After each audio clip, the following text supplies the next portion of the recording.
All right. The best thing you can do is this. Figure out all the values with the outlier, and then figure out without the outlier. Now, this idea of an outlier.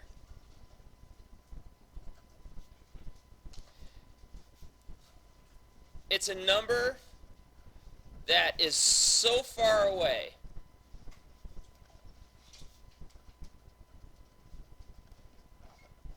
from the rest of the data. Wake them up.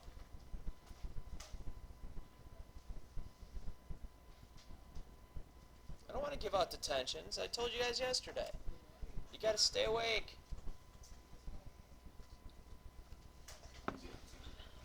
Now, if we calculate the mean, first off, let's take a look. Which number do you think is the outlier? I have 31, 35, 41, 40, 40, and 98.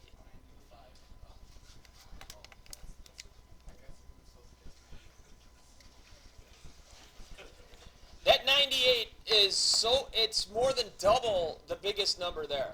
So if we were actually plotting these out on a number line, you'd have like 31, 35, 40, 41, 40, 40, 41, 98. Which one's the farthest away? 98. It's way out there. So what I would recommend in this type of a situation is calculate the mean. If they don't tell you what the mean is, calculate it really quick. 31 plus 35 plus 41 plus 40 plus 40 plus 98 all over, what was that, 6? That's 47.5.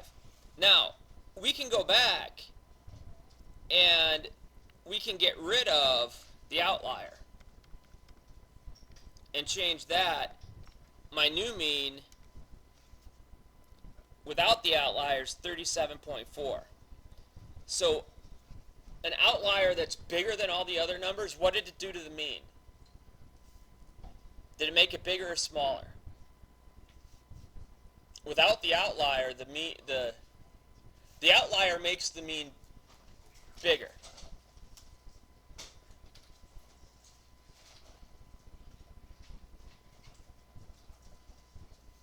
Now the median, there's 6 numbers here.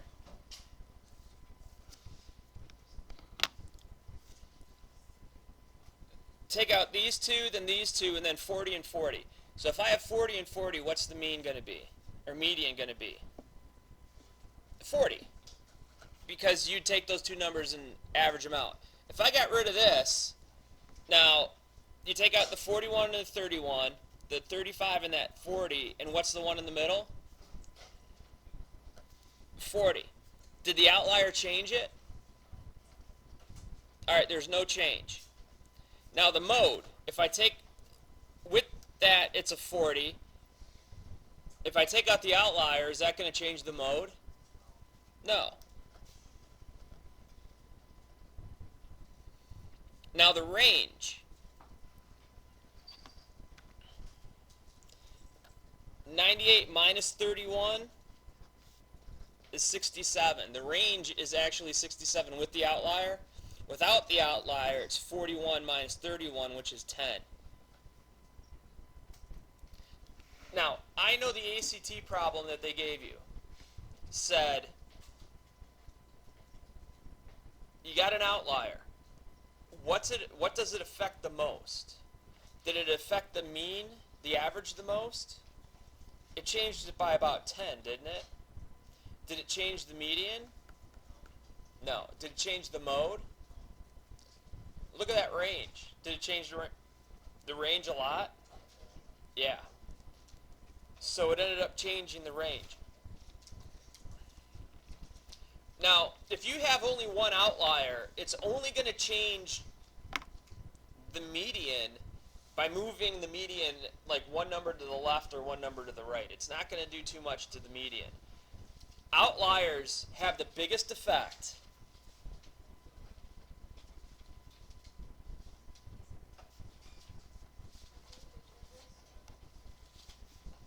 in a second. Outliers have the biggest effect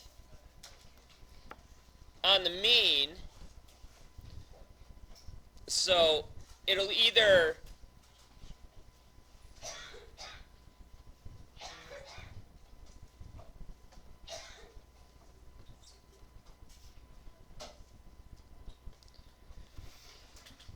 so here's a rule of thumb, ladies and gentlemen. An outlier is going to pull the mean towards itself. So if the outlier is bigger than the rest of the data, like this one is, the mean got pulled towards that 98, so it was made bigger. If the outlier was smaller, instead of, let's say we had 31, 35, 40, 40, 41, and 2. 2 is an outlier. But is that mean going to be, without the outlier, the mean was 37. But if the outlier was 2, and we get pulled towards the 2, what's going to happen to the mean? The mean's going to go down. It's going to be smaller. Because you're, instead of having 98 as your next number, you have 2 as your next number. So a rule of thumb, as far as outliers go, is they're going to pull your mean. They're going to pull it towards it. So whether the outlier is above all the other numbers, your average is going to be above what the average of all those numbers are going to be.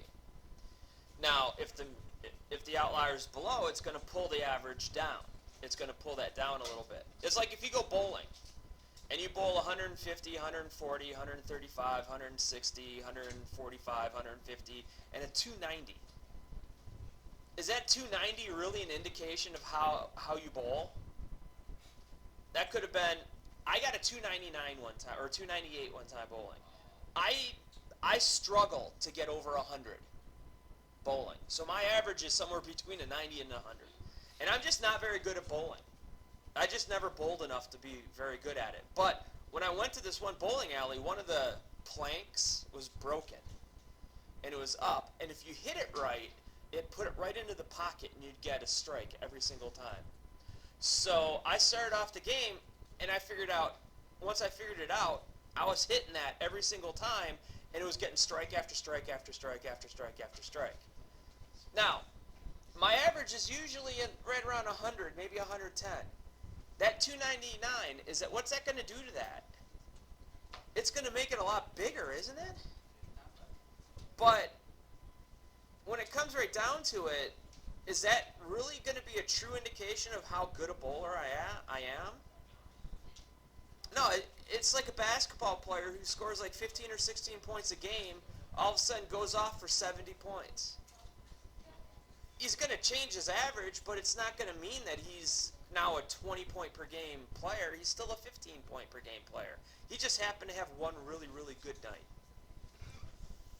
So if you kind of think about these as scores in a basketball game, like, I don't know, who scores in the 30s? LeBron James still do that? Steph Curry. Say it's Steph Curry. And here's like 6 games that he had. 31, 35, 40, 40, 41, and 98. He almost broke the league record, which is 100. He almost got it. Now, the average would have been 47.5. But if you go game by game, does that 47.5 represent what's going on game by game? No, because he's below 47 every single game, except for that one that he just went crazy on. So this is a much better average. The 37, because he had 31, 35, 40, 40, 41. Averaging a 37, that's about what you'd expect when he's hitting 35s or 40s. That's what you'd expect to get from him. So if you try to treat these numbers, and I know on these tests, A big strategy on these tests are when you're given a data set like this, it means nothing. But try to just make it mean something. If you guys like basketball, make them into basketball scores. Then you guys you guys can do this. You guys can say, all right, if a guy scores 31, 35, 40, 40, 41, 98, you know his average is going to be a lot higher than it really is. So do we just take out the outlier and visualize? Yeah, and believe it or not,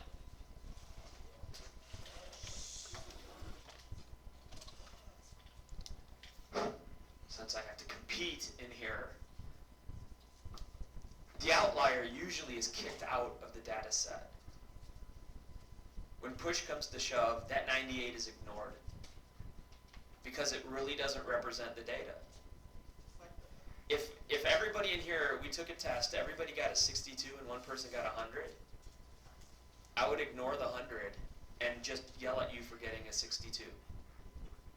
Because that means that 98% of you got a D, while one of you got an A. And for me, that tells me that the class is not doing well. Now that, or even if there's 2 or 300s and there's 18 60s, those 2 or 300s might bring it up to a 68 or 69 or 70. But that doesn't represent what's actually going on. And that's the problem with outliers. Outliers do not represent what actually is going on. Once you add them into your calculations, they screw up your calculations, which is why we want to get rid of them. So once we get rid of them, we get a better picture of what the data actually is. So if you guys took a test, everyone's in the 70s, except for 3 people. I'm focused more on the 70s, as opposed to the people who are in the 90s. And no offense to the people that are in the 90s, I'm glad you guys did that. And I'd find something, hopefully, that you guys would get challenged a little bit more with. But I'm more scared about what's going on with the 70s. And I'm going to focus a lot on that. Because that's where we're going to make a lot of the change. So when you have a problem like this, and it says, how's this going to affect things? Just make a quick table, quick calculations. You have the time to do it. But remember, outliers pull means towards themselves. If the outlier is above it, it's going to pull the mean up. If the outlier is below every other number, it's going to pull it down. The biggest effect that it'll have is usually the range. Because the range tells you the distance between the lowest and the highest. Well, an outlier, by definition, has to be the lowest or it has to be the highest. And if we got rid of that, it's gonna cut that interval down tremendously. So a lot of times the range is the one that's going to get the biggest change. The median didn't change, the mode didn't change, the mean changed by 10, this guy changed by 57. That's a lot more drastic of a change.